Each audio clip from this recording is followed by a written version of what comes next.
Hello everybody. Today we'll discuss the second part of the grammar for lesson 15. Now we'll start off with the Dvandva Samasa.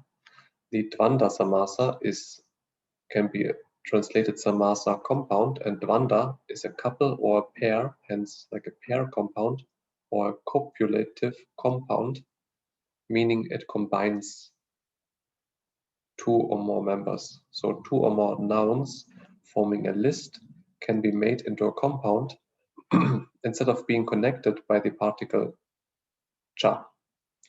These component words may signify one or more than one item. The more important leading object, if any, sometimes occupies the second position, which is normally the dominant position in Pali. Now, I can share the screen. For example, we have Chandima, Surya, the sun and the moon. Chandima, the moon, and Surya, the sun. So note in English, we turn this around. And Samana, Brahmana, priests, Brahmana, and ascetics, Samana. And we also have another example. Sariputta Mokkalanam, Mokkalanam, and Sariputta. And Patta Chivarang, rope, Chivarang, and ball, Patta. Now note that we have different kinds of Dvandva Samasas. Most of the time we have the connection between A, B is and, so we have A cha, B cha, but it can also be combined by va, meaning or. So this is not so common, but it can be. For example, one example could be Antananta, limited or endless, or as nouns, finiteness or infinity. This would be an example of an or. Now we have three types of Dvandva Samasas if we want to distinguish them even further. And one type of Dvandva Samasa we just see here is the Asamahara Dvandva Samasa or the Ittarittara Dvandva Samasa. Sorry, maybe I start with the second one, the Samahara Dvandva Samasa. So Samahara means a collection. It describes an entity, like here, these two people, these two chief disciples, Sariputta and Moggallana, basically form this entity, this dyad of chief disciples.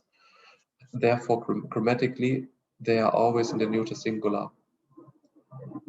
Usually, Dvandva Samasa is in the plural, and then it has the gender of the last member, but here it is in the neuter singular regardless of how many members it has and regardless which gender the last member has.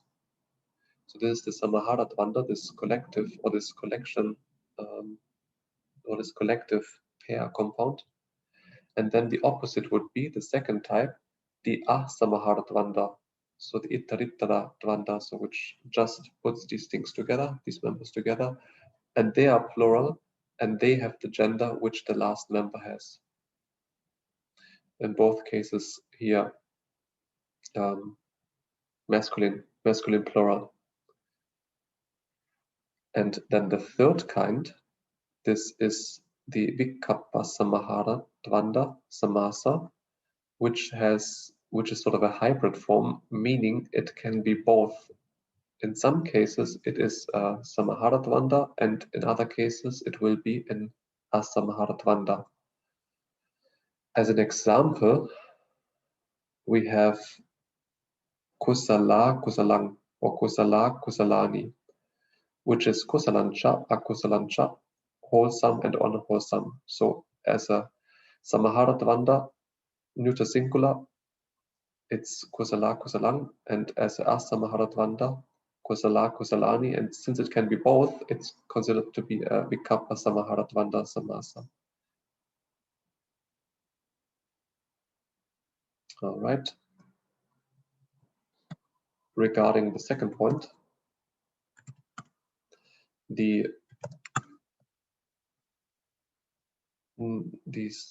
negative prefixes. Negative and other prefixes to nouns. Nouns, including adjectives, can be made negative by adding the prefix a, which before vowels becomes an. Several examples have been met with already. Akusala, non-good, amanusso, non-human, avijja, non-knowledge or ignorance, ananta, unending, an, here we have the an prefix. Finite verbs are not negatived in this way, but participles may be. Vimutta, freed, avimutta, not freed.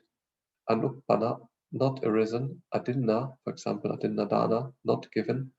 Present participles and gerunds are more rarely negatived. Adiswa, not having seen. Aṭṭhakathā, not having renounced. Other prefixes added to nouns, etc., are su, meaning well and good, and du or dur, meaning ill, bad. And they cover a wide range of similar conceptions: easy, difficult, pleasant, unpleasant, etc. Subhasita, well-spoken, dullabha, rare, hard to get. And we can quickly have a look in the Chinese edition for more examples.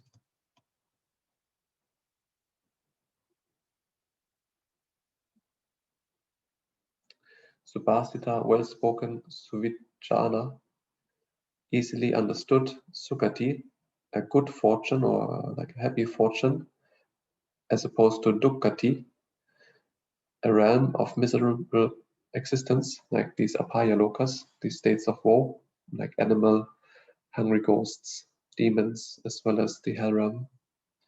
Dullabha, hard to get, or rare. Duddhasa, difficult, difficult to see or to understand. Dubbala, weak.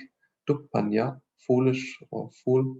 Dukkara, difficult to do. And suddukkara, very difficult to do. Here, so has the meaning of very or much or exceedingly. Moreover, there can be some other prefixes which can have negative, which can make the word negative. For example,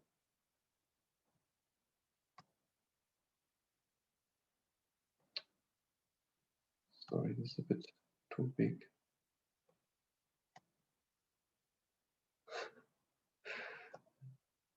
It keeps on extending so much. Okay, this will work, more or less.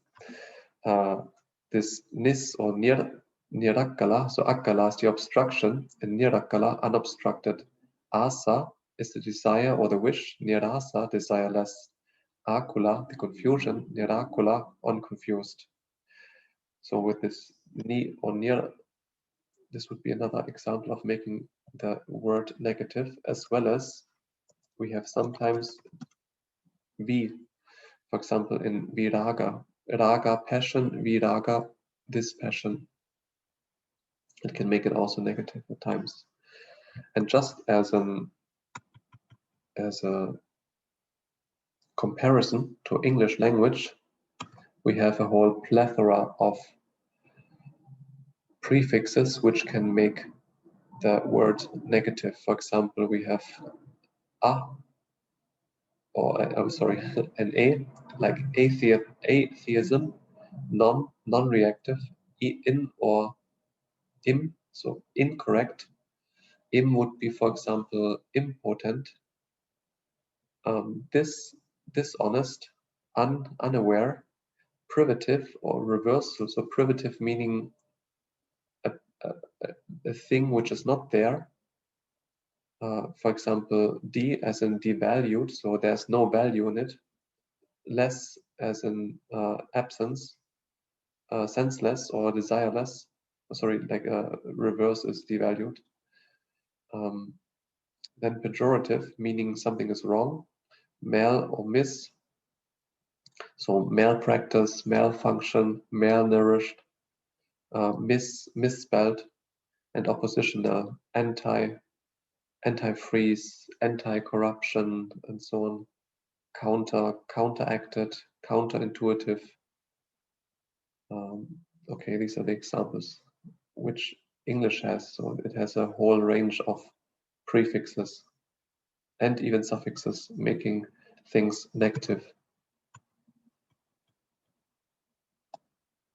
Lastly, a few more words. We have vilepanang, ointment or cosmetic. Here, vi has a meaning of making it more intensive. So lepanang is more like a smearing on, and then vilepanang is like the ointment or like a makeup in this sense.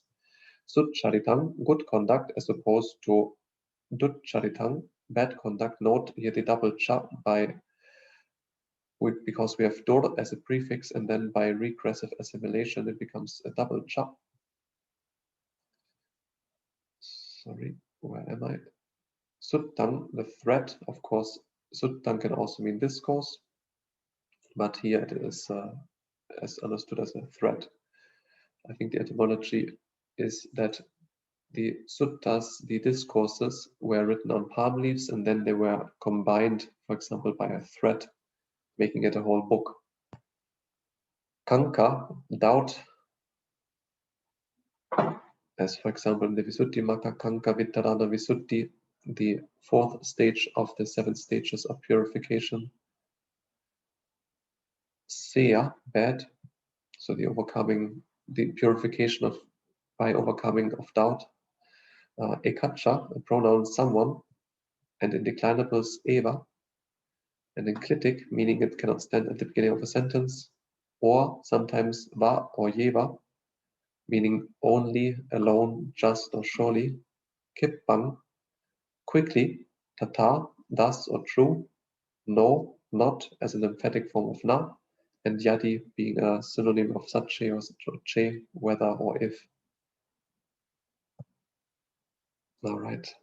Punanasanaya, Tava Bhaveya, Subham Mangalam.